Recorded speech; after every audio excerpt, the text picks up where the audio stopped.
تو اگر ایک غصہ ہو دوسرے نرم پڑ جائیں، یہ غصہ ہو تو وہ نرم پڑ جائیں، اس طرح کا ماحول بنانے کی کوشش کیجیے، اور اس کے لیے بہتر ہے کہ یا رحمان و یا رحیم کا ورد پڑھیں اور دونوں پانی پئیں، اللہ رب العزت خیر کا معاملہ کرے، کچھ کنونس کریں، کچھ اپنے آپ کو سمجھائیں، انشاءاللہ بہتر۔ بیوی کو بھی چاہیے مولانا صاحب کی وجہ سے انہوں نے کہا کہ وہ نخرے دکھاتی ہیں یا اپنی بات منوانے کی عادت ہے یا چھوٹی چھوٹی باتوں پہ جھگڑے، تو یہ گھر کو توڑنے کی چیز ہے۔ بالکل بالکل، ان کو بھی یہ چاہیے کہ جس سنجیدگی کا وقت ہو اس وقت یہ سمجھتی بھی ہیں، ایسا نہیں کہ اگر عورتیں سمجھایا جائے تو سمجھتی بھی ہیں، یہاں تربیت میں کمی ہے کہیں نہ کہیں، یہ والدہ نے تربیت جو ہے وہ کچھ کم کی ہے، جس کا نتیجہ ہے کہ ابھی شادی کو زیادہ دن بھی نہیں ہوئے اور اس طرح کی جو صورتحال پیدا ہو رہی ہے، اس کا مطلب ہے نہ قوت برداشت ہے، نہ تحمل ہے، اور نہ اثار اور قربانی کا شوہر کی جذبہ۔ جہاں ہو سکے گا وہیں تو وہاں رکھے گا وہ، بالکل، کھانے پینے کی اور دشواری بہت ساری۔ اب ان کا گھر، بیوی کا گھر شادی کے بعد جو ہے وہ شوہر کا گھر وہی اس کا اپنا گھر ہوتا ہے۔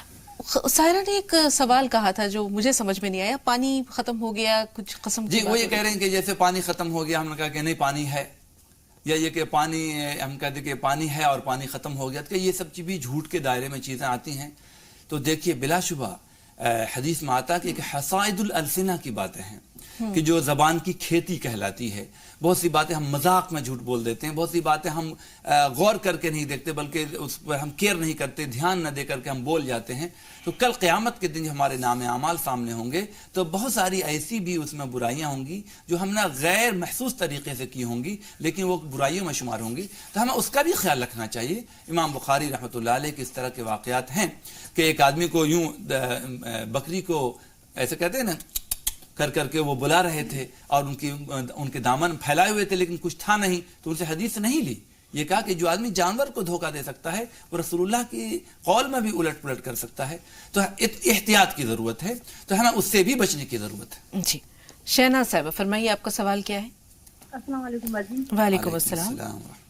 میں یہ بول رہی تھی کہ باجی میرے ایک بیٹا ہے 5.5 سال کا، تو ہماری اتنی تو وہ نہیں ہے کہ ہم بہت اچھے اسکول میں اس کو پڑھا سکیں کیونکہ اس کی فیس بہت زیادہ ہوتی ہے، لیکن ایک اسکول ایسا ہے جہاں فیس کم ہے اور مطلب اس میں ایڈمیشن ہونا مشکل ہے بچے کا،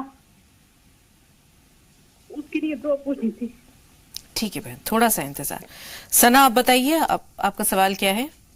ہاں جی السلام علیکم باجی۔ وعلیکم السلام۔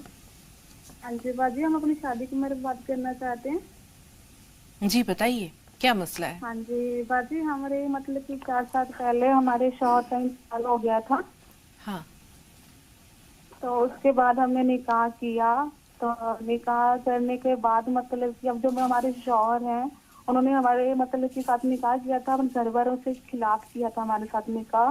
اچھا، اب وہ ان کے گھر والے بھی خلاف اور ہمارے گھر کے بھی خلاف میں، اب وہ آگے نہیں آ رہے ہیں، ڈرتے ہمارے، اب کیا کریں ہم کیا نہ کریں، کچھ بھی سمجھ میں نہیں آ رہا ہے ہمیں۔ ثنا یہ بتائیے کہ ان کے گھر والے تو اس شادی کے لیے تیار نہیں تھے، کیا آپ کے گھر والے رضامند تھے؟ ہم دونوں کے گھر والے ہی خلاف تھے۔ ہاں یہ مسئلہ ہے، اب کیا کیا جائے مولانا صاحب؟ دیکھیے کبھی ہم غلطی کرتے ہیں اس کے نتائج بھی تو ہمیں ہی بھگتنے پڑیں گے نا۔ دیکھیے ماں باپ ہمیں پیدا کرتے ہیں، ہمیں پالتے ہیں، پوستے ہیں، اپنی تمام تر قربانی دیتے ہیں، بہت سارے جذبات، بہت ساری خواہشیں وہ مار دیتے ہیں ہماری وجہ سے، تو کل بڑے ہو کر کے کیا ہماری ذمہ داری نہیں بنتی کہ ہم اپنے ماں باپ کا خیال رکھیں، جس کو نبی کریم علیہ الصلوۃ نے بھی حکم دیا ہے کہ ماں باپ کے بھی مشورے، ماں باپ کو بھی حق ہے۔ اگر ہم ان کے خلاف ورزی کریں گے اور غلطیاں ہوں گی ہم سے تو بھگتنا بھی تو ہمیں ہی پڑنا پڑے گا۔ باقی ہم یہ دعا کرتے ہیں کہ آپ نے اتنا بڑا قدم اٹھا لیا ہے تو اللہ رب العزت خیر کا معاملہ کرے، ماں باپ کو آپس میں قریب کرنے کی کوشش کوئی کیجیے، دعا بتائیے اور یا جامعہ یا ودودو پڑھیے، اور اس سے سورہ مریم آپ پڑھتی رہا کیجیے اگر سورت پوری پڑھ سکیں تو، اور یا جامعہ یا ودودو پڑھیے اور خیر کی دعائیں مانگتے کتنی بار پڑھیں؟ کیا نام بتایا تھا انہوں نے ثنا نام بتایا تھا، تو کم سے کم ان کو بھی 500 مرتبہ کم سے کم پڑھنا چاہیے۔ جی 500 مرتبہ۔ ہمارے پاس سوالات کئی ہیں مولانا صاحب۔ روشن صاحبہ کا ایک سوال لے لیتے ہیں، جیسے انہوں نے کہا کہ ان کے شوہر نے ان سے کسی چیز کے بارے میں قسم اٹھوائی اور وہ اتفاق سے جھوٹی قسم تھی، تو جھوٹی قسم کا کفارہ دیکھیے اللہ رب العزت کتنا عظیم ہے اور کتنا ہم پہ محسن ہے، اور اس ذات کی کا نام لے کر کے ہم کوئی ایسی غلط بات بولیں تو ہم اندازہ لگا لیجئے کہ اس اللہ رب العزت کی کتنی بڑی ہم نے بے حرمتی، بے عزتی کی ہے، کیا خدا ہمیں بخشے گا؟ باقی اس کا کوئی کفارہ نہیں ہے، لیکن یہی بہت بڑی بات ہے کہ اللہ رب العزت کے نام کے ساتھ ہم نے یہ کیا ہے۔ ہم تمام سننے والوں سے درخواست کریں گے کہ اس کا ہم خیال رکھیں، آپ سے یہ غلطی ہو گئی ہے تو چونکہ گزری ہوئی باتوں پہ جو کفارہ ہے وہ آئندہ کے کاموں پہ وعدہ کیا جائے، قسم کھائی جائے اور پھر وہ اس کے خلاف کیا جائے تو کفارہ ہوتا ہے. تو جو پرانے اس پہ ہے اس کے لیے آپ کو کچھ صدقات وغیرہ کرنا ضروری ہے، اور اللہ رب العزت سے توبہ کی ضرورت ہے کہ بار بار آپ اپنے سے توبہ کیجئے، اور جو بھی پاسبلٹی ہو سکے تو اتنے آپ کو صدقہ کرنا چاہیے. سالار بھائی جاننا چاہتے ہیں کہ قسم اور وعدے میں کیا فرق ہے؟ جی بہت اچھی بات ہے. دیکھیے دو طرح کی باتیں ہیں، ایک تو وعدہ ہے اور اس وعدے کو استحکام بخشنا، اس کو اسٹرانگ کرنا، اس کو طاقتور بنانا.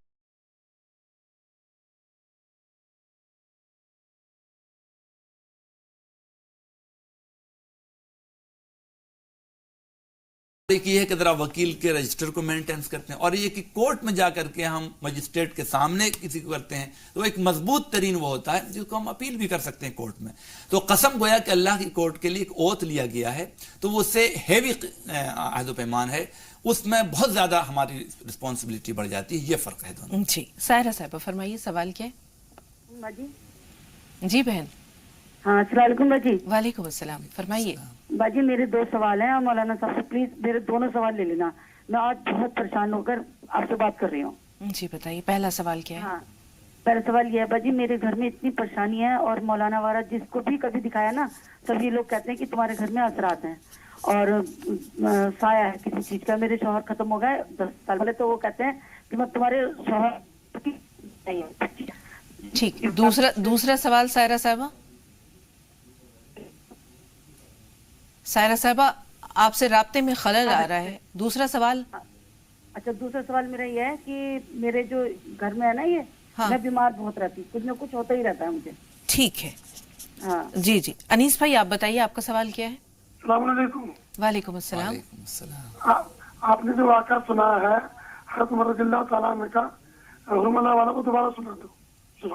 حضرت عمرو بن العاص کا، حضرت عمر رضی اللہ تعالیٰ عنہ کا جو واقعات بتایا آپ نے کہ وہ حرملہ کو پانی کا بہتا والا، وہ سنا دو دوبارہ. ہرمزان والا. اچھا بہت اچھا لگا. چلیے ٹھیک ہے، سنا دیتے ہیں. لیکن بھائی ہمارے پاس سوالات بہت سارے، تھوڑا سا انتظار، 2-3 سوالات لے لیں اور اس کے بعد پھر سناتے ہیں. سنت میں جیسے عبدالقدوس صاحب نے فرمایا کہ سورہ ملاتے ہیں، تو وہ جاننا چاہ رہے ہیں کہ فرض میں اور سنت میں کیا فرق ہے؟ دیکھیے فرض کی 2 رکعت والی جیسے فجر ہے، اس میں آپ کی پہلی 2 رکعت میں تو آپ کو سنت رکعت ملانی ہی ہے، جیسے سورہ فاتحہ کے بعد کوئی سورت ملانی ہی ہے. باقی جو 4 رکعت والی فرض نماز ہے، اس کے آخر کی 2 رکعتوں میں ہمیں سورہ فاتحہ کے بعد سنت نہیں ملانی ہے، الا یہ کہ پہلے چھوٹ جائے تو بعد میں ملانی ہے. لیکن سنت کی ہر رکعتوں میں سورہ فاتحہ کے ساتھ سورت ملانی ضروری ہے. وہ ملانی تو اس کے بغیر ہماری نماز نہیں ہوگی، سجدہ سہو واجب ہوگا. سنت کی ہر رکعت میں 2-4 رکعت والی اس میں سورت ملانی ہی ہے. اس سے پہلے بسم اللہ پڑھنی ہے. ہاں جی. یہ سورت اور بسم اللہ کے بارے میں یہ کہ جب ہم ثنا پڑھتے ہیں پہلی رکعت میں تب تو ہم اعوذ باللہ بسم اللہ ثنا کے بعد پڑھتے ہیں پورے طور پر. باقی ہر رکعت کے شروع میں ہم بسم اللہ پڑھتے ہیں. سورہ فاتحہ اور سورت کے درمیان دونوں طرح کی باتیں کہی گئی ہیں. سورت ملا بھی سکتے ہیں، سورت نہیں بھی ملا سکتے ہیں. سورت نہ ملانے کی اجازت ہے. جی ظریف بھائی کی والدہ رات کو سوتے ہوئے ڈر جاتی ہیں. جی ان کو یہ چاہیے کہ آیت الکرسی پڑھ کر کے والدہ کو کچھ پانی پلا دیں، 1-8 گھونٹ، اور پھر وہ سوئیں. اگر خود پڑھ سکتی ہیں تو یہ آیت الکرسی پڑھیں کم سے کم 3 مرتبہ، نہیں تو کم سے کم یہ کہ پڑھ کے پانی پلایا جائے تو اللہ رب العزت ان کو ڈرنے سے بچائے گا. سائرہ صاحبہ قرآن پاک کی تلاوت کر رہی ہیں، ظہر کا وقت ہے، اب اذان ہو رہی ہے اور کئی مساجد ہیں باری باری. پہلی جو مسجد میں اذان ہوئی ہے انہوں نے کلمات کا جواب دے دیا، دعا بھی پڑھ لی. اب اس کے بعد وہ کیا کریں؟ بقیہ جو مساجد میں اذان ہو رہی ہے ان کا جواب دیں یا قرآن پاک کی تلاوت شروع کر دیں، جاری کر دیں؟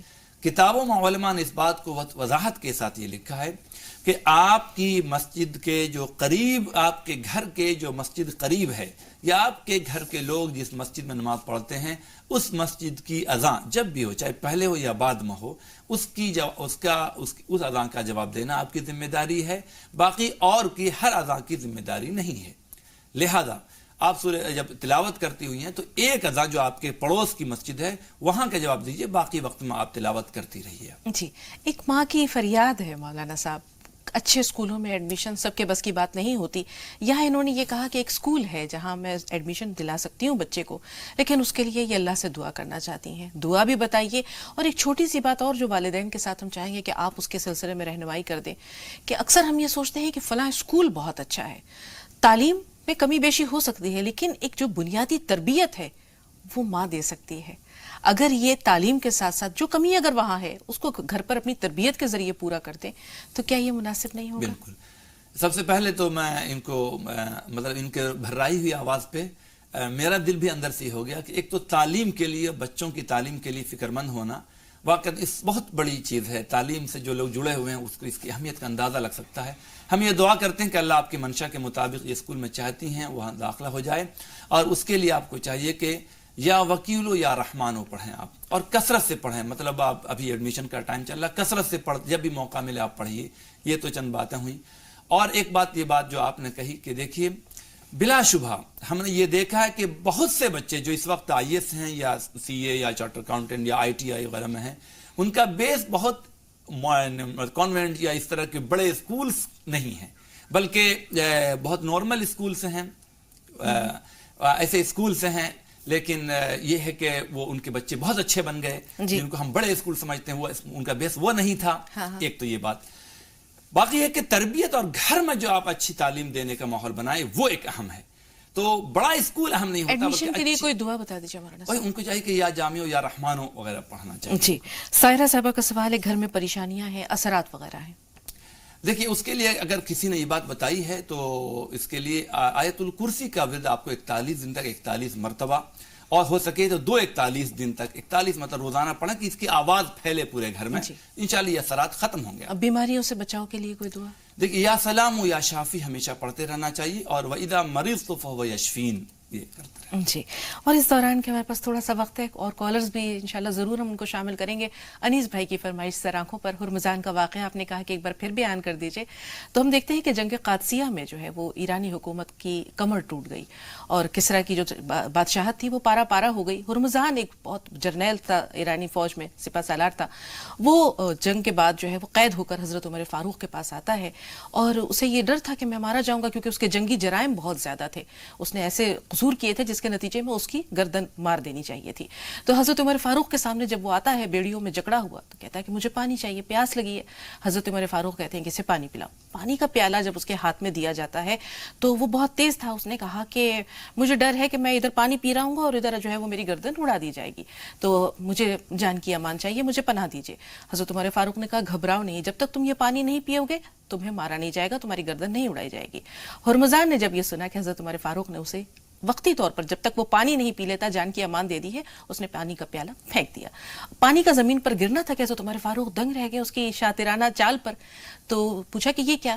کہا کہ آپ نے امان دی تھی مجھے کہ جب تک میں پانی پی نہیں لوں گا آپ میری جو ہے وہ جان نہیں ماریں گے, تو اب تو پانی میں پی نہیں سکتا.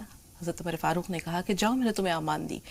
ہرمزان پر حضرت عمر فاروق کے اخلاق کا یہ اثر ہوا کہ آگے چل کر اس نے اسلام قبول کر لیا. تو یہ اہل عرب کے یا امت مسلمہ کے یا خلافت راشدہ میں ہم دیکھتے ہیں کہ خلفائے راشدین کے عادات اور اطوار تھے.